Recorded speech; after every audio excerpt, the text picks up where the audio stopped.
This little project is about making a DANBUOY. This one's a very poor version of what I've made previously, but I thought I'd have a go anyway. Today is about making a DANBUOY.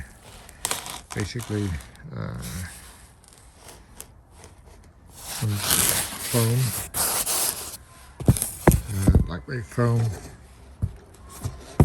plastic jar. Round is better, and I'll show you why in a minute. But that will do me, and we can just start measuring and cutting the foam up out all the way through. I'll sort that out and then show you what it's like when I've done it. Just cut them round them with a Stanley knife and then just push them in, really. Should be alright.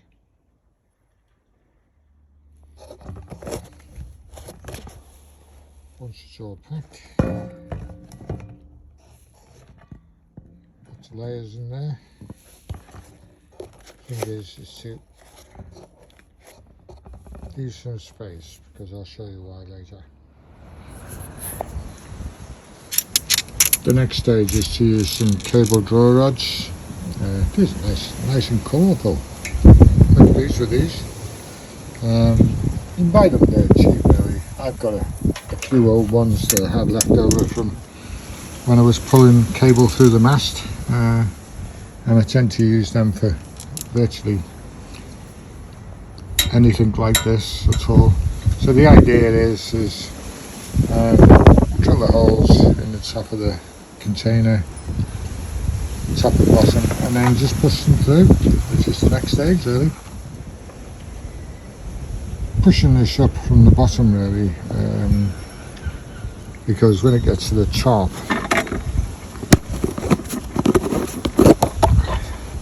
you can actually just feed the top on, like so. Otherwise, if you push it the other way, you're messing about trying to get it through that hole, where it's easy just to put the top over it and then clamp it all up. Now, what I'm going to use here is some expander foam to fill it up with as well, and also seal it. So I'll be spraying that in, and then the finished object will be the painting. But let's go for the expander foam. Usually I get away with most things, but today I'm gonna just put it in a canvas with this around, because this stuff, once it starts expanding, it goes all over the place and it will burst out everywhere. So the idea is to seal it in there and make sure it doesn't get all over the floor and everywhere like it usually does when I do these things. Let's see how that goes. Right. Almost there now. Painted now with some sort of yellow paint. I don't know if that'll last, but as I say, you're better off getting a yellow one, which you talked about earlier.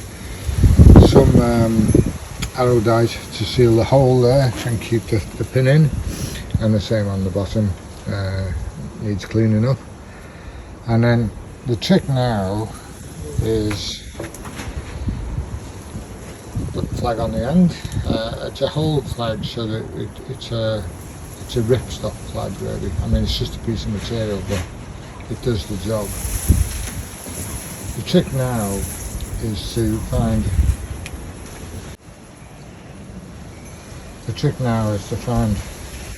the correct weight at the end, so they'll stay upright instead of just falling over.